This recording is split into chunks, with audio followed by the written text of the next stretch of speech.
Hi friends, அனைவருக்கும் வணக்கம். Welcome to my channel. எல்லாரும் எப்படி இருக்கீங்க ஃப்ரெண்ட்ஸ்? நல்லா இருக்கீங்களா? இந்த வீடியோவில் நம்ம ரொம்பவே ஈஸியான பால் கேக் எப்படி செய்யறதுன்னு பார்க்கலாம். இந்த பால் கேக் செய்யறதுக்கு நம்ம 1 லிட்டர் அளவுக்கு பால் எடுத்துக்கலாம். நீங்கள் எவ்வளோ பால் வேணாலும் எடுத்துக்கலாம். இதுக்கு எந்த அளவுமே தேவையில்லை ஃப்ரெண்ட்ஸ். இந்த கேக்கு செய்யறதுக்கு ரொம்ப ரொம்ப ஈஸியாக செய்யலாம். நான் இங்கே 1 லிட்டர் பாலை அடுப்பு மேலே வச்சு நல்லா காய்ச்சிருக்கேன். பால் நல்லா கொதிச்சு வந்துருச்சு. கொதி வந்த உடனே இங்க பாத்தீங்கன்னா ஒரு கிளாஸ்ல இந்த ஸ்பூன்ல 1 ஸ்பூன் அளவுக்கு நம்ம எலுமிச்சைப்பழ சாறு எடுக்கிறோம் அப்படின்னா அதே ஸ்பூன்ல 1 ஸ்பூன் அளவுக்கு நம்ம தண்ணி சேர்த்துக்கணும். இது நம்ம ஒரு மெஷர்மெண்ட்டுக்காக தான், மற்றபடி இது கண்டிப்பா அவ்வளவுதான் சேர்க்கணும் அப்படின்னு கிடையாது. இப்போ ஒரு எலுமிச்சைப்பழம் நம்ம முழுசா சாறு எடுத்து சேர்த்துக்கிட்டோம்னா ஒரு 2.5 ஸ்பூன் தண்ணி அந்த மாதிரி சேர்த்துக்கலாம். சேர்த்துட்டு இங்க பால் நல்லா கொதிக்குது பாருங்க. இப்படி கொதிக்கும் போது நல்லா நம்ம பால் வச்சு கொதிக்க வைக்கும் போது இப்படி பொங்கி வரும் இல்லைங்களா, அந்த டைம்ல இதை நல்லா கலந்துட்டு நம்ம இதுல ஏற்கனவே கலந்து வச்சிருக்க இந்த எலுமிச்சைப்பழ தண்ணியை மிக்ஸ் பண்ணிடலாம். மிக்ஸ் பண்ணிட்டு அடுப்பை ஆஃப் பண்ணி இதை நல்லா கலந்துக்கலாம். இந்த மாதிரி அவ்வளவுதான். இந்த மாதிரி நம்ம அதுல ஊத்தின உடனே சும்மா இப்படி கலக்கி விட்டோம்னா போதும். பால் தனியா, அதுல இருந்து அந்த சென்னால இருந்து சென்னா தனியா, நமக்கு பால்ல இருந்து அந்த தண்ணி தனியா வந்துடும். இதை நான் உங்களுக்கு பிரிஞ்ச பிறகு காட்டுறேன் பாருங்க. இது சென்னா செய்யறது எப்படின்னு சொல்லி இந்த மாதிரி சென்னா எடுத்துட்டு நம்ம இதை எல்லா ரெசிபிக்கும் யூஸ் பண்ணலாம். இதை பன்னீரா பயன்படுத்தலாம். இந்த சென்னாவை வச்சு நம்ம குழம்பு செய்யலாம், ஸ்வீட்ஸ் நிறைய செய்யலாம். ஸ்வீட் தான் அதிகமா செய்வாங்க, குழம்பு அந்த அளவுக்கு செய்ய மாட்டாங்க. சென்னா தற்காரின் அப்படின்னு சொல்லி ஒரு குழம்பு செய்வாங்க. அது கொஞ்சம் வேற மாதிரி இருக்கும். இந்த மாதிரி கொஞ்ச நேரத்திலேயே தண்ணி தனியா சென்னா தனியா பிரிஞ்சு வந்துருச்சு பாருங்க. இதை வச்சு நம்ம ரசகுல்லா செய்யலாம். நிறைய ஸ்வீட் செய்யறதுக்கு இதை நம்ம பயன்படுத்தலாம்.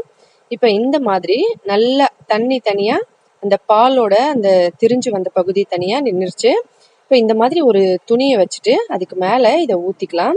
இந்த மாதிரி ஊத்தும் போது தண்ணி அடியில போயிடும்.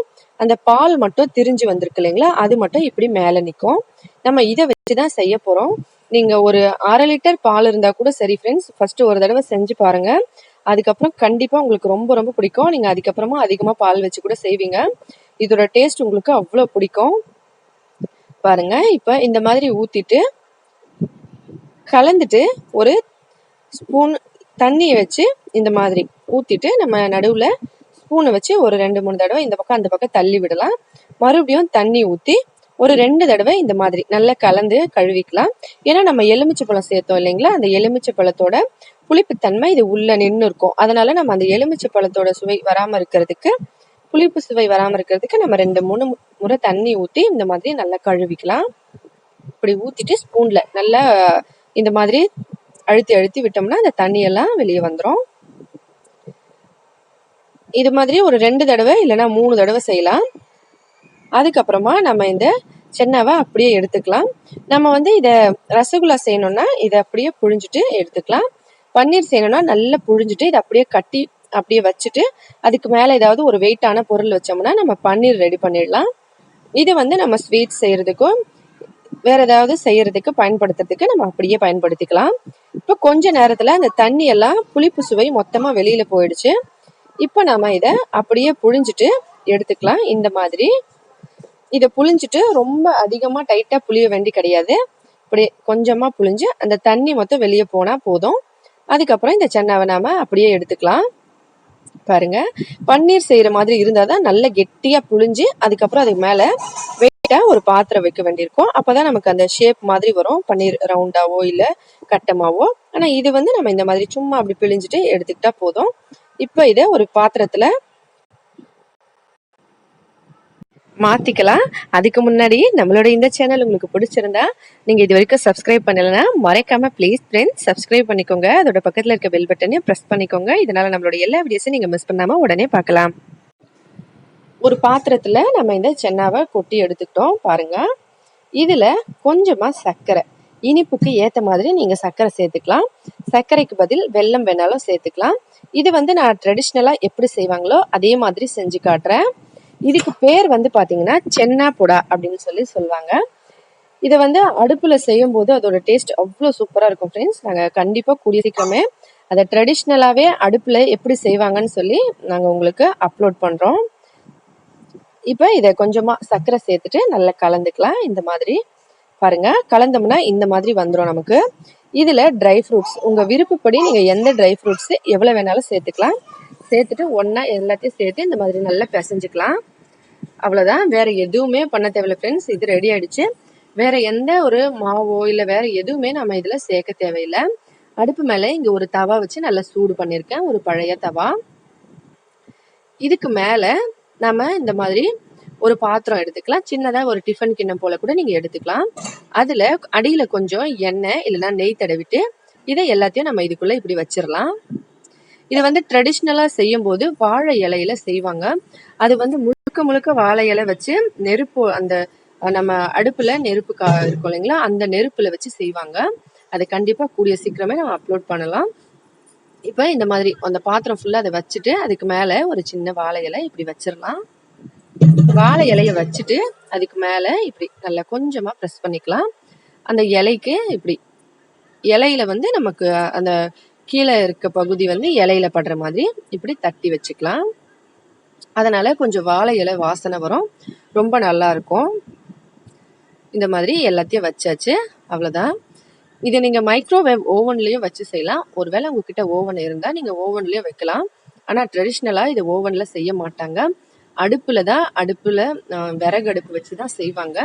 கேஸில் செய்யறது கூட இது வந்து நம்ம அடுப்பு இல்லாதவங்க செய்யறது தான். மற்றபடி இதை ட்ரெடிஷ்னலாக கண்டிப்பாக விறகடுப்புல தான் செய்வாங்க.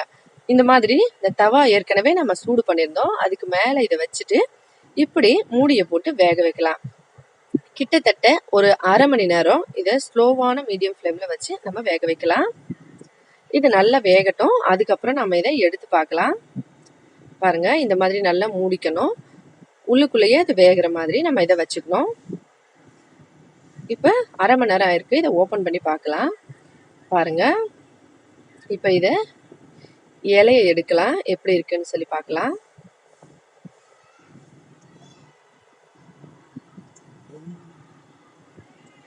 பாருங்க ஃப்ரெண்ட்ஸ், இலையை எடுத்த அப்புறம் இது எப்படி இருக்குன்னு. சைட்ல எல்லாம் இது நல்ல இந்த மாதிரி கலராகி வரும். ஆனால் இந்த ஸ்வீட் வந்து அடுப்பில் செய்யும் போது சைடு ஃபுல்லாக நல்ல கருப்பாகவும் ப்ரௌன் கலராகவும் அடியிலையும் அதே போல இருக்கும். இது வந்து நம்ம வெந்துருச்சு, கேஸ் அடுப்பில் செய்யும் போது இப்படி தான் வரும். ஆனால் இதை இன்னும் கூட நீங்கள் நல்ல ஒரு 3/4 மணி நேரம் போல் வச்சோம்னா அதே மாதிரி அடியிலையும் சைட்லேயும் நல்ல ப்ரௌன் கலரில் வந்துடும். ஆனால் இதுவே கரெக்டான டைம் தான். எப்பவும் செய்யறது இந்த மாதிரி தான் செய்வாங்க. கடையில் விற்கிறவங்க வந்து அந்த மாதிரி ரொம்ப நேரம் வேக வச்சு எடுப்பாங்க. அது எதுக்காக அப்படின்னு பார்த்தீங்கன்னா, அது ரொம்பவே கலர் அதிகமாகும் போது அதுக்குள்ள இருக்க அந்த சர்க்கரை பாகு மாதிரி இருக்கும். நம்ம சர்க்கரை கலந்தோம் இல்லைங்களா, அது வந்து ஃபுல்லா அப்படியே அந்த பாலோட சென்னாவில் மெல்ட் ஆகி அப்படியே கொஞ்சம் நமக்கு ஜீரா செஞ்சா எப்படி இருக்கும் அந்த மாதிரி வரும். அது சாப்பிடும்போது ரொம்ப சூப்பரா இருக்கும். இப்போ வந்து இது ரெடி ஆயிடுச்சு. நம்ம சைடில் இந்த மாதிரி கத்தியை வச்சு இதை ஒரு பாத்திரத்தில் மாற்றிக்கலாம். ஒரு தட்டில் எடுத்து இதை வச்சுட்டு அதுக்கப்புறம் இதை கட் பண்ணி சாப்பிட ஆரம்பிச்சிடலாம்.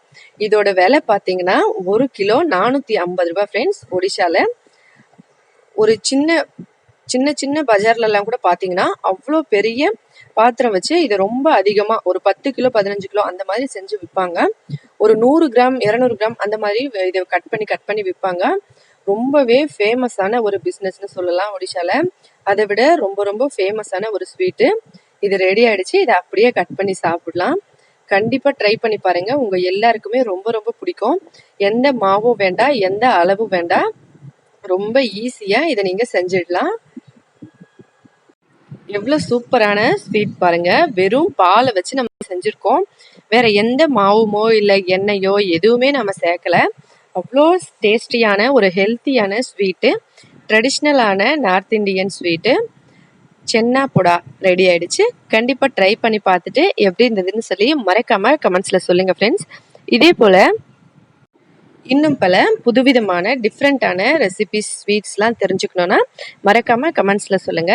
வேற ஏதாவது டவுட்னா கமெண்ட்ஸ்ல கேளுங்க. இந்த வீடியோ பிடிச்சிருந்தா லைக் பண்ணுங்க, ஷேர் பண்ணுங்க.